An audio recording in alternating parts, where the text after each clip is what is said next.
Body had been found in a flat on Granville Road in Accrington. He'd been beaten to death as he lay asleep in his bed. Opening my contacts book for the first time to reveal the secrets of what it really takes to be a murder detective. There was a distinctive blood pattern which was about 10 foot in the air on the actual wall of the bedroom. On the front line, exposing how we solve the most heinous of crimes. The very fact that a family friend would lie to the police is concerning, because if he's lying about the small things, then what else is he lying about? Welcome to Secrets of a Murder Detective.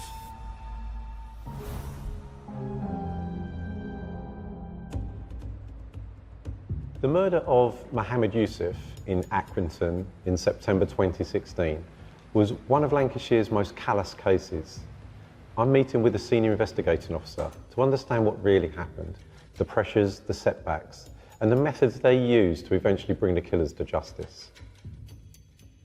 My name is Paul Withers.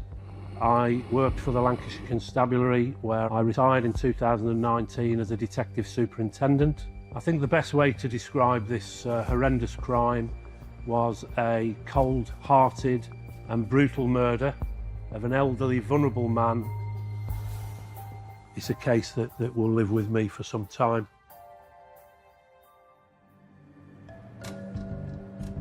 Paul, thanks very much for Hello, coming in. Steve. Nice to meet you. Much appreciated. Paul, the case we're talking about today stems from September in 2016. What were you doing back then? What was your role? I was the senior investigating officer, covering the major investigation team and working predominantly in East Lancashire. Emergency reach service. So you were made aware of an incident. What were you told at the time? I received a call to advise me a body had been found in a flat on Granville Road in Accrington. The male who had died had sustained significant head injuries. We subsequently found out this gentleman was called Mohammed Yusuf. A gentleman who was 65 years of age at the time of his death, and he had been found by his landlord that morning. I immediately made my way across to the scene. The scene was secured, and we began to conduct very basic police inquiries such as house-to-house, CCTV inquiries, created a victim profile, and began to work out what were the last known movements of the deceased Mr. Yusuf prior to his death. As a senior detective, you get so many benefits, don't you, from going to the scene of a crime? I think, you know, it's imperative that a senior investigating officer attends the scene of any crime. So when I went into this ground floor flat, you know, you start picking up certain bits of information, and I think that helps you then, you know, form the ideas for your subsequent course of action, which way you want to go with the inquiry. The flat was relatively tidy, and the body of Mr. Yusuf was lying in a double bed. He had clearly sustained catastrophic injuries to his head. There were extensive blood patterning on the walls of the bedroom and also sadly up on the ceiling.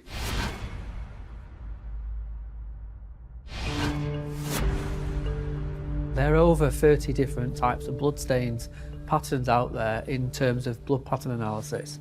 And you can give really key information to an SIO of the mechanism of how that bloodstain has got on there.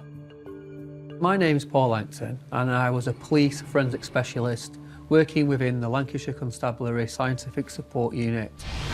I specialise in the examination and the interpretation of body fluids. So that could be blood, semen, saliva. But when talking about blood, it's also about blood patterns and the blood pattern analysis. The ferocity of the attack on Mr. Yusuf really jumped out at me. The extent of his head injuries were considerable, quite a frenzied attack. This left quite extensive blood staining on the pillow, and in this particular case, there was a distinctive blood pattern which was about 10 foot in the air on the actual wall of the bedroom. And this was described as what we class as a cast-off blood stain, which is a type of blood pattern analysis. And a cast-off blood stain is deposited When wet blood leaves an object, such as like a knife, for example, and it's kind of like a fishing rod kind of momentum, and the blood is left, and it creates a very distinctive lineal mark. So as the offender was striking Mr. Yusuf and the weapon was coming back over his head, the blood would be distributed across the bedroom. This sheer level of violence suggests to me that there was a clear intention to end the victim's life. My name is Dr. Shaham Das. I'm a consultant forensic psychiatrist. This wasn't about an assault or trying to threaten or scare the individual. So as you're looking around the room, sometimes there will be clues as to some things might have happened. So for instance, has there been a break-in? Are there drawers open, clothes strewn around? Yeah. Was there any indication there that there had been a break-in? There's no indication of any break-in whatsoever, Steve. When the landlord went round to the premises, the door was shut, but it was insecure, so it wasn't locked. There wasn't any sign of forced entry whatsoever. I began to consider different scenarios and hypotheses of what could be the reason, the motive behind such a brutal murder. And if I'm honest, I think initially it was quite a concern because there was nothing jumping out, and you know, we needed to be very thorough and meticulous in the way we approached the investigation. There's a saying in murder investigation, to understand how a person died, you have to understand how they lived. It's about building up the best picture you can of a victim's life to see if there is anything within it or any person within it that would give an indication of why they might have been murdered. What picture were you building up of Mr. Yusuf? We know that Mr. Yusuf was originally born in Pakistan. At some point he came to live in the UK. He lived at an address on Craven Street in Accrington with his wife and 3 children. We know that sadly his first wife passed away. We know that Mr. Yusuf suffered a degree of ill health. He was quite small in stature in the sense that he was only 5 foot 2 inches tall and weighed 8 stone. We know that he was very well respected in Accrington, and he was described as quite a shy and timid gentleman who simply got on with life and was very friendly to everybody he met. There was no suggestion whatsoever that he'd had any fallouts with anybody. There was no suggestion he was involved in any type of criminal activity. And it's quite a nervy period when you first pick up an inquiry. You know, you have to trust your methods, your processes, the people that you work with, and hopefully as time progresses, that will open up additional lines of inquiry and you start to build that bigger picture of what has taken place in Mr. Yusuf's life over the preceding weeks and months. During a murder investigation, investigators will get an awful lot of information, and sometimes it can be quite overwhelming trying to understand how it all fits in together. A way to achieve that is by using a timeline. It's a fantastic tool for investigators and sometimes can be the way in which a case is solved. During the morning of Wednesday, the 21st of September 2016, we know that the landlord of the premises visited the flat at Granville Road at the request of Ruxana Bibi, who was the wife of the deceased. A lot of the initial information around Mr. Yusuf and the residents of the flat came from the landlord when he was interviewed. He told us that Mr. Yusuf and Ruxana Bibi had recently taken on the tenancy. They were living at the address with the adult children of Mr. Yusuf, who both had some minor learning difficulties, but also the 2 younger children of Ruxana Bibi. It was interesting, you know, some of the initial important snippets of information about what had been going on, the fact that Mr. Yusuf had been in Pakistan for 2 months and had only arrived back at the flat on Saturday the 17th of September. So it's building that picture. What has been going on in that household? Who's been living there? Mr. Yusuf had only just recently got married. That's correct. Where was she at the time of Mr. Yusuf's death? Yeah, so at the time Mohammed Yusuf was murdered, Ruxana Bibi was in Southern Ireland. with the 2 children of Mohammed Yusuf. Mr Yusuf came back to the flat on Saturday the 17th of September. We know that Ruxana Bibi was speaking to the landlord the following Tuesday and was asking the landlord to go and see if she could make contact with her husband. The landlord went to the premises, knocked on but could get no reply, so came away. He spoke to Ruxana Bibi to let him know he couldn't get any answer. She's got concerns about her husband because she can't raise him. Yeah, that's and correct. she knows that he came home from Pakistan on the Saturday. She does. And by the Tuesday, she's getting really concerned about where he is and presumably for his safety. That's correct. She asked the landlord to go back to the flat, which he agreed to do, albeit he said he couldn't do it till the following day on the Wednesday. So the landlord goes in, and it is the landlord that finds Mr Yusuf dead in his bed with these significant head injuries. The first 12 hours were very challenging. You know, what are we dealing with here? Why is this very peaceful, relatively elderly man being brutally murdered in his home address? And it wasn't clear. It simply wasn't clear.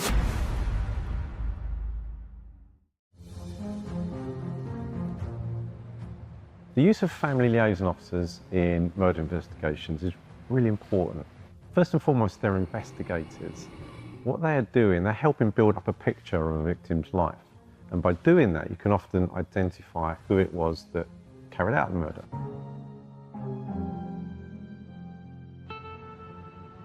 In the UK, we have specially trained detectives. It's a really difficult role to perform, isn't it? Yeah, absolutely. You know, the family liaison officer role, it's not all, you know, tea and sympathy. It's much bigger than that, much more challenging than that, really, because it is important that they, you know, elicit as much information as they can from bereaved family members, which, you know, depending on the case, can be incredibly challenging and exhausting for the officers involved. In this case, we had both uniform colleagues and detectives working as family liaison officers, working together. Quite a complex picture to begin with, because we know Ruxana Bibi was over in Ireland at the time Mr Yusuf was discovered. They had regular telephone contact with Ruxana Bibi, which they managed to elicit specific information. You know, they'd recently moved into the flat, albeit at that point, Mohammed Yusuf had never ever lived in the flat, because we know that Ruxana Bibi and the 4 children moved into the flat on the day that Mohammed Yusuf flew out to Pakistan. So that was back in July. And then when she went to Ireland and he came home from Pakistan, he was there on his own. Yeah, so the first night he stayed in that flat was Saturday, the 17th. The second night he stayed there was the night he was murdered. During the afternoon of Wednesday, the 21st of September, we began to conduct inquiries with family members of the deceased, and as part of that process, we needed to speak with the 2 children of Ruxana Bibi. Because they were both under 16 years of age, they were picked up by specially trained officers, as we needed to provide some careful support to the children. And during subsequent interviews with them, they began to provide information around who had been living at the flat on Granville Road, and the fact that Mohammed Arif had been residing there with them and Ruxana Bibi. I think it's important to realise that Mohammed Arif was the brother of Ruxana Bibi's first husband, and this certainly wasn't the last time his name would feature as part of our inquiry. It was at this point as well that we became aware that Mohammed Arif had collected Mohammed Yusuf from Manchester Airport on the evening of Saturday the 17th of September, and that information provided by the girls suggested that Mohammed Arif had visited the flat at 1 Granville Road on the evening of Sunday the 18th of September. So, you know, that introduced Mohammed Arif as a potential key and significant witness at that time that we needed to speak to as a matter of urgency. So another strand of investigation that's hugely important to modern day murder investigations is CCTV. Yeah. What was the CCTV inquiry showing you? What information were you getting back? We did locate a critical CCTV opportunity that was on the front of a public house nearby that covered the end of Granville Road. It was very important that we identified the last time that Mohammed Yusuf was seen alive. We know from speaking to different witnesses that he was seen on Accrington Market during the afternoon of Sunday the 18th of September, and then later on the CCTV that covered the end of Granville Road, he was seen at approximately 2:30 on Sunday afternoon, and that was the last sighting we had of Mr. Yusuf alive.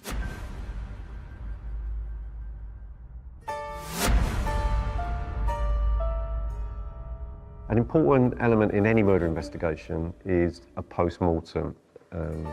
It's carried out by a forensic pathologist. It is. And it has several purposes, but the main one is to establish a cause of death. Yeah. What did the post-mortem on Mr. Yusuf show? It showed that there were a minimum of 12 blunt force trauma injuries to the left side of Mr. Yusuf's skull. They were clearly delivered with significant ferocity because there was significant disruption of the left side of Mr. Yusuf's head. The markings on the skull gave an indication of a circular pattern, which led the Home Office pathologist to suggest that a hammer may have been used to kill him. There was also quite a significant laceration to the left side of his throat. Clearly someone had cut his throat. Interestingly enough, he had no defence injuries whatsoever. There were no injuries to his arms or his hands. So the thoughts of the Home Office pathologist was that he'd been attacked and beaten to death as he lay asleep in his bed. Killing somebody in their sleep is quite a cowardly act, so that suggests to me that whoever committed this horrible offence was scared of the confrontation. They were scared of that level of violence. So they probably weren't a career criminal. So what you're describing to me there is quite a horrific attack, really, on a frail, Yeah. defenceless, elderly gentleman asleep. That is quite some sustained attack, isn't it? It is, yeah. The ferocity, you know, you don't always see that. That was quite upsetting, quite alarming. So the attack was brutal. The victim's skull was crushed, his throat was slit. So to me, that suggests one of two possibilities. Either there was a high level of just hatred and vitriol and rage towards the victim, or probably more likely, it seems like there was a finality in making sure that the victim would die as quickly as possible. So you start to build up a picture of Mohammed Yusuf's life. Yeah. Was there anything coming into it that started to indicate potentially why this might have happened? The information coming into the inquiry had suggested that Mohammed Arif had been sleeping in the same bedroom as Rukhsana Bibi when Mohammed Yusuf was in Pakistan. Clearly that raises some questions. You know, is Mohammed Arif in a relationship with Rukhsana Bibi? We know that Rukhsana Bibi was previously married to a gentleman called Abdul Hafiz. Abdul Hafiz is the brother of Mohammed Arif. We know that in April 2006, Rukhsana and Abdul Hafiz got divorced, and then 2 days later we know that Rukhsana Bibi married Mohammed Yusuf.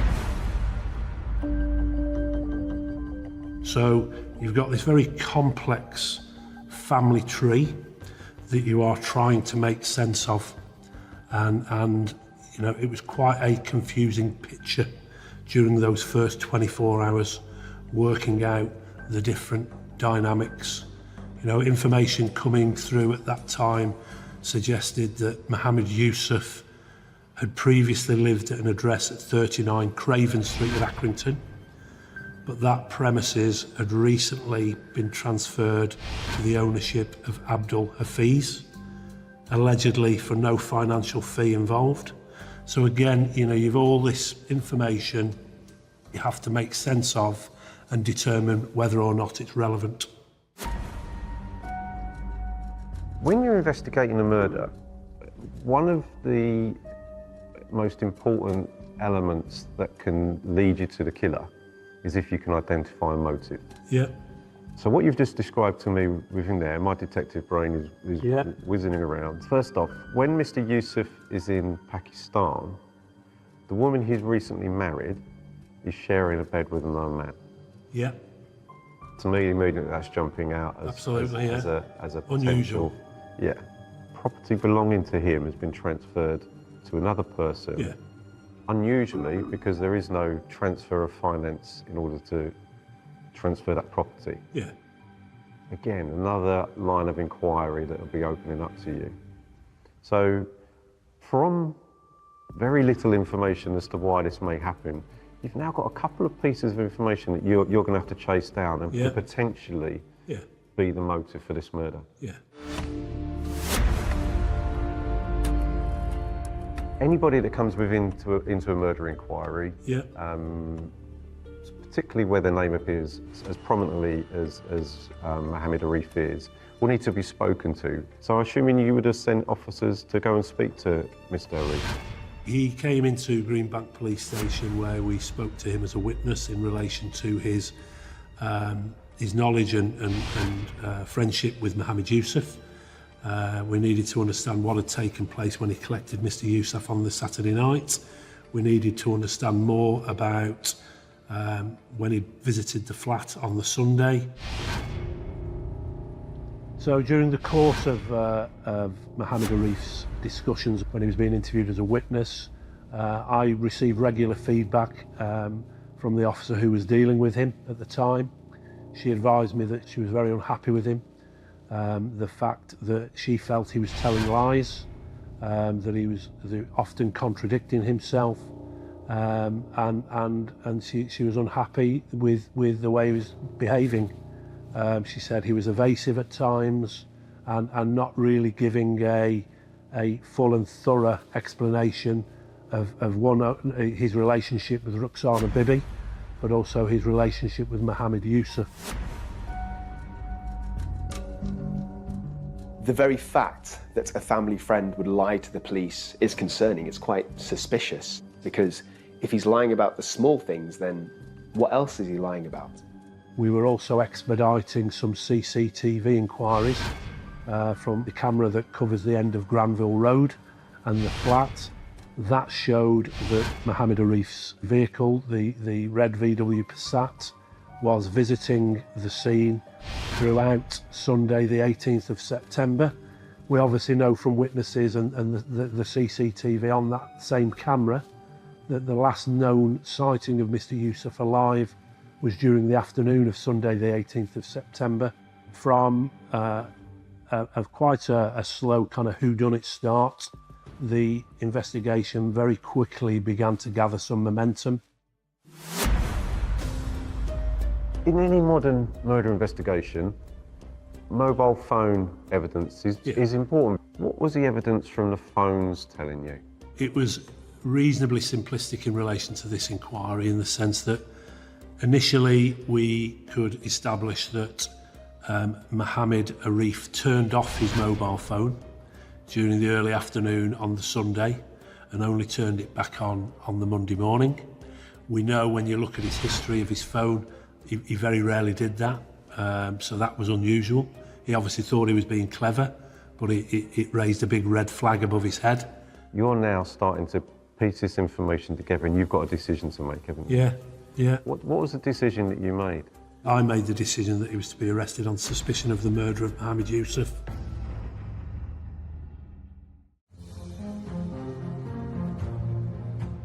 Most murders are spontaneous events. Something has happened which has generally triggered an emotion which has led to somebody being killed. Sometimes, however, murders are planned. And if a lot of preparation has gone into a murder, it can make investigating a murder more difficult, simply because the killer's already thought about what the police are going to do, and this can present its own problems.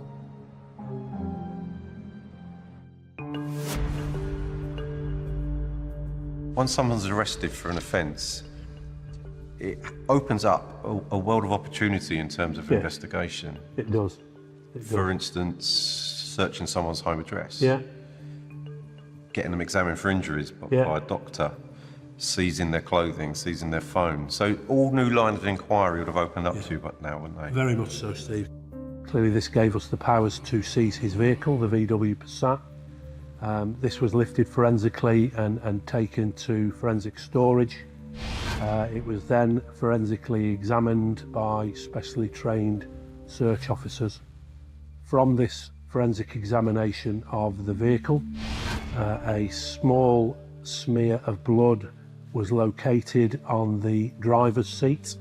We can find bloodstains which are like size of a pinhead and smaller. All we need is a few blood flakes from inside the fibres of that fabric, and that is enough to obtain a usable DNA profile to compare it to Mohammed Yusuf. Clearly this was swabbed and expedited for further forensic examination to see who this blood had come from. We also conducted a fingertip search of the car and located 2 receipts. One of these receipts related to a purchase made at Poundland in Accrington on Sunday the 18th of September, and another receipt related to a purchase at Timson's. We also searched Mohammed Arif's home address, and again, you know, that provided some really relevant information to the inquiry. We found the last will and testament of Mohammed Yusuf that had been put together prior to him going to Pakistan. That had Ruxana Bibi as the sole beneficiary of Mohammed Yusuf's wealth, but it also had Mohammed Arif as the guardian of Mohammed Yusuf's children in the event of anything happening to him. We also found a number of bank cards in the name of Mohammed Yusuf, and also a number of documents around money transfers on an international basis to Pakistan. In addition to this, we also found 2 carrier bags in the cellar of the property with in excess of £22,000 in Bank of England notes within the 2 carrier bags. So there was an absolute wealth of information relating to Mohammed Yusuf that was in the home address of Mohammed Arif. So I was pretty satisfied at that point that we're onto something here. You know, this is a significant line of inquiry. When blood is submitted to a laboratory, it's going to take some time to come back, isn't it? It does, yeah. It clearly has to go through a very specific and timely process. We eventually received the result of the blood that had been recovered from the driver's seat of his VW Passat, and this came back as blood belonging to the deceased Mohammed Yusuf. So this really was a significant turning point in the inquiry, which gave us some concrete evidence that Mohammed Arif had been involved in the murder of Mr. Yusuf. It was discussed with him in interview, and his explanation was that Mohammed Yusuf has asthma. He coughs a lot, and when I was bringing him back from the airport on the Saturday night, he's obviously coughed, and that's how the blood has ended up on the car. We clearly took that back to the forensic scientist, and who said, absolute rubbish. You know, this is a contact stain. This is not an airborne stain, this is a contact stain. And the most likely prospect is that when Mohammed Arif has been bludgeoning Mohammed Yusuf to death with a hammer, as he's bringing the hammer back to repeatedly strike Mr. Yusuf, the blood is casting off the hammer and going onto his back. He's then left the address, got into his car to make his escape, and he's transferred the blood from the back of his clothing to the seat that he's sitting on. I think another critical piece of evidence was when we searched his vehicle, we recovered 2 receipts. Subsequent inquiries identified that the receipt from Poundland was used to buy a knife, which is described as about 9 centimetres long and 2 centimetres wide. The receipt from Timpson's was for having a Yale key cut, and this is consistent with the type of key used for the door at the flat at Granville Road. Which is really significant because there was no break-in. Correct. Mohammed Yusuf was murdered in his bed whilst asleep. Yeah. So someone having a key, letting themselves into the flat, would be consistent with the evidence that was at the scene. That's correct, Steve, yeah. Mohammed Arif left a trail of evidence for the police to follow. There were traces of blood in the perpetrator's car, so he'd obviously not cleaned it. There was even a receipt for the knife used. And to me, this suggests that he's a little bit foolish, perhaps a bit naive. He's not somebody that really knows what he's doing. So this is a real turning point in your investigation. Very because much, yeah. There are still lines of inquiry that you need to tie in, but at this point, you know, you are beginning to think, right, we need to speak to CPS. We need to start having consultation with, you know, what is going to be the appropriate way to deal with Mohammed Arif. And thankfully they agreed that he should be charged with murder.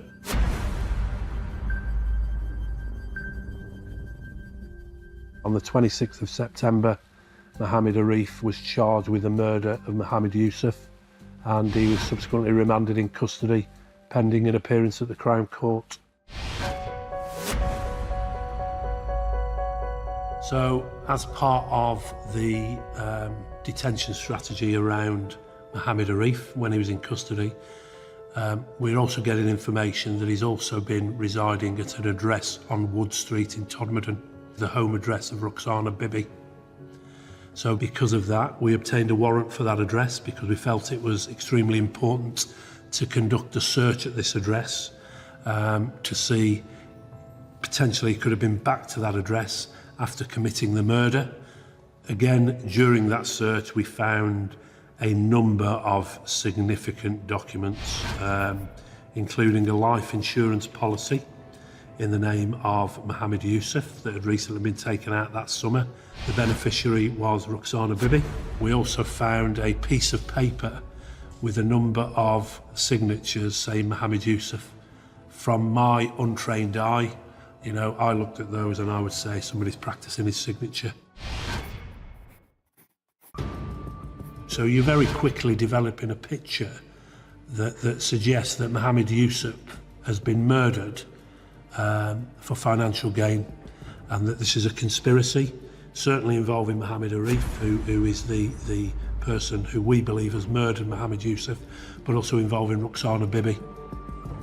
For two people to come together who have this idea, this intention to murder another person, it's conceivably common in the criminal underworld, but it's very rare with civilians, because if you think about it, it's quite a high-risk approach to even bring this up as an idea, because you could offend, you could even alienate that other person. Following the search of the home address of Roxana Bibi, I began to consider her status in the inquiry. At this point, because of the evidence that was presenting itself, I declared Roxana Bibi as a suspect in the case and requested that she was also arrested on suspicion of conspiracy to murder.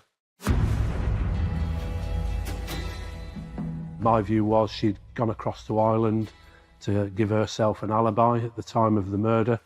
She'd taken Mohammed Yusuf's 2 children with her, 2 grown-up children, and again I felt this was a way of removing them from the address so he would be alone at the premises when he was murdered by Mohammed Arif. She was arrested at an address in Darwin. She'd returned to the country, and her reply on being cautioned after arrest was, "Have you found something in my house?" Which I thought was quite surreal, really, because yes, we had found something in the house.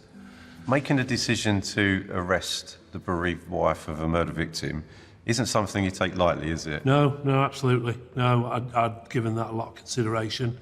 You know, I think at that point the evidence was very clear. So I wouldn't say, Steve, I lost any sleep over it. You know, I wanted her in custody.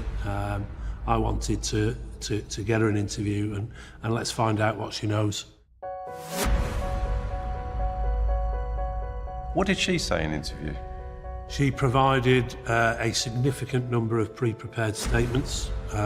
She did not make any relevant admissions and basically just denied any involvement in the murder of Mohammed Yusuf.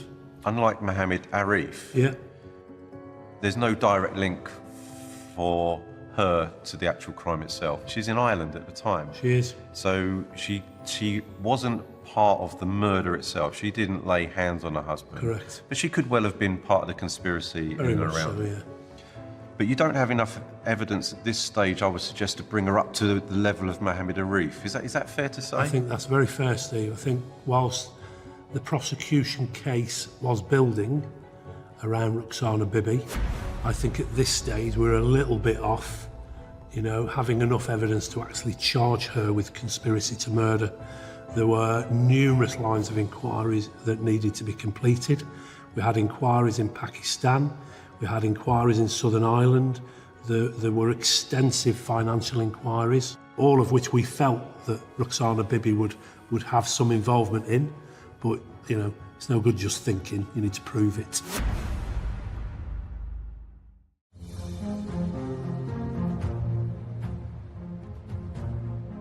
If investigators have inquiries to do overseas, that can be really complicated and it can be really time-consuming. It's not as simple as an investigator here picking up the phone and taking a statement from someone abroad, or even getting on a plane and flying over there and seeing them. If police seek evidence in a foreign jurisdiction, they have to get authority from that jurisdiction first.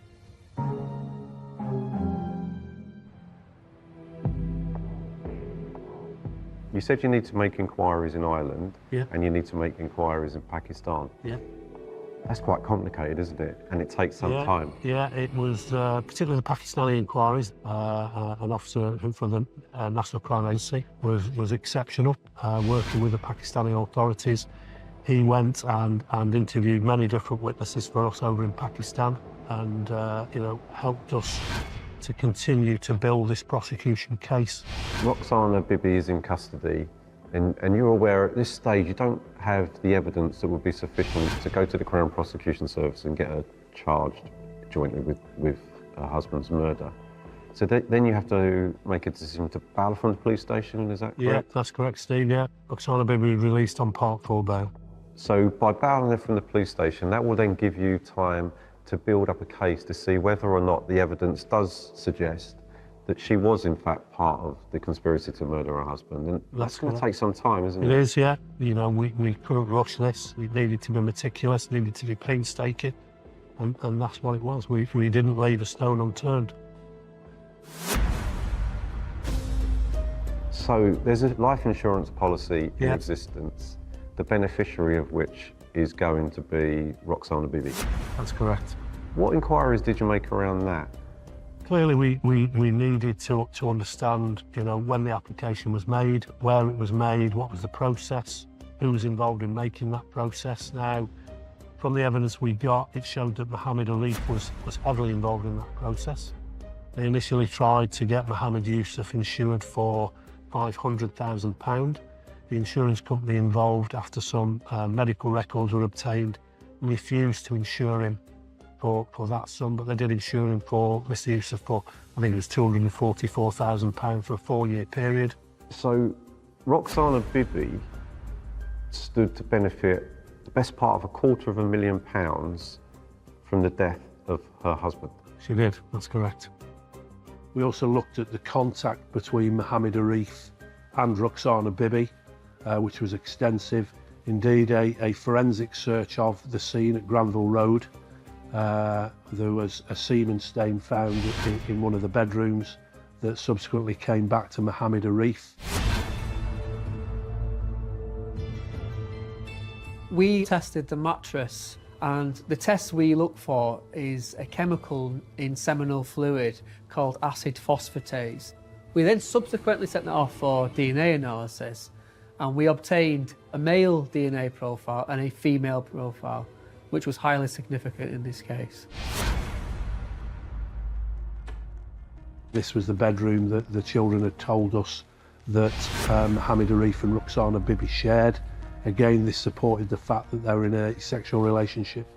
I think it's important to realise as well that albeit Roxana Bibi had suggested she was worried about Mohammed Yusuf when she was in Ireland and was trying very hard to contact him, when we looked at the itemised billing of her phone, there was no indication whatsoever that she'd been trying to contact Mohammed Yusuf. They were colluding, they were working together to exploit a very vulnerable, gentle, timid, elderly man for their own financial gain. So we presented our evidence to the Crown Prosecution Service and they made the decision that Roxana Bibi should be charged with conspiracy to murder Mohammed Yusuf. And we were obviously delighted with that result. Roxana Bibi was rearrested at her home address in Todmorden on the 7th of October 2016 and she was subsequently charged with conspiracy to murder and remanded in custody.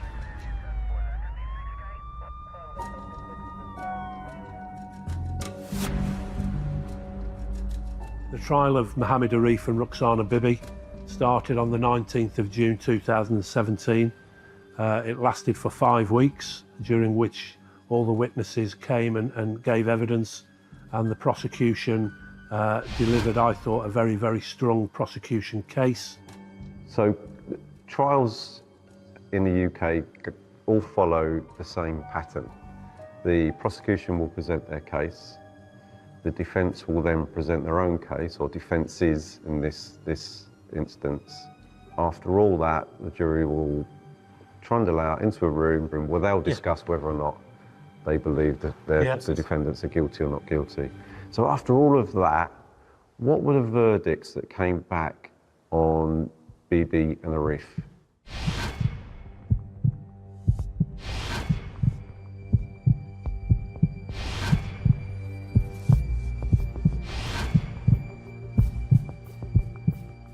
The jury returned verdicts of guilty of murder and conspiracy to murder. Clearly, that's a big moment for everybody that's been involved in the investigation. More importantly, it's a big moment for bereaved family members. You know, we were all delighted for Mohammed Yusuf's family. Delighted for Mohammed Yusuf. You know, probably the last thing we could do for him as a police force is to make sure that the despicable people who were involved in his death, you know, face the consequences. So, you know, we were all really pleased. In England and Wales, when someone's convicted of a murder, there's only one sentence they can be passed, and that is of life imprisonment. But in this country, life doesn't mean life usually. Nope. A judge will pass what's known as a minimum sentence, where before they can apply for parole, they will have to serve a certain amount of time. So in this instance, what sentences were passed to Mohammed Arif and Roxana Bibi? The presiding judge sentenced Mohammed Arif to 32 years in prison,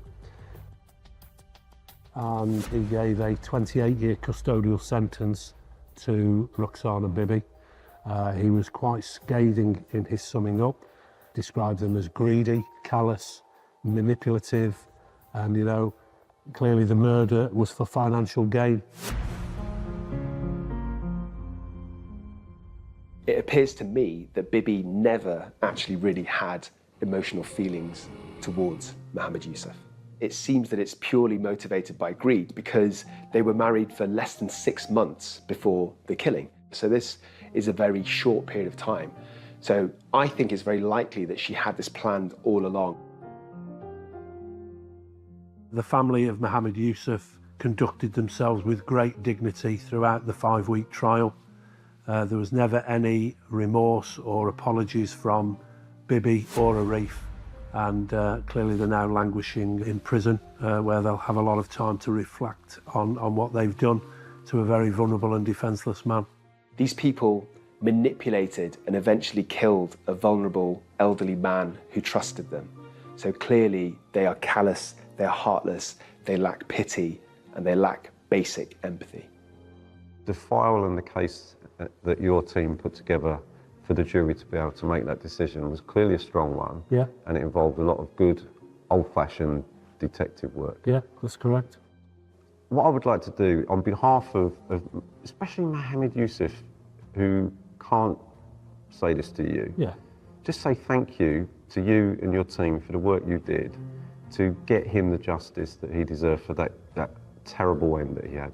When you deal with cases of this nature, it's a privilege. It's a privilege to work for Mohammed Yusuf. It's a privilege to work on behalf of that bereaved family. You know, when you eventually get that conviction, there's no feeling like it. It is a very special feeling. Mohammed Yusuf was a frail man. He was violently attacked while he was asleep. Why? Simply for his money. So the work that Paul and his team did in order to convict those people of his murder was outstanding. So much so that his team were recognised with a national award for the work they did. That work was what led to the justice for Mohammed and his family for this horrific crime.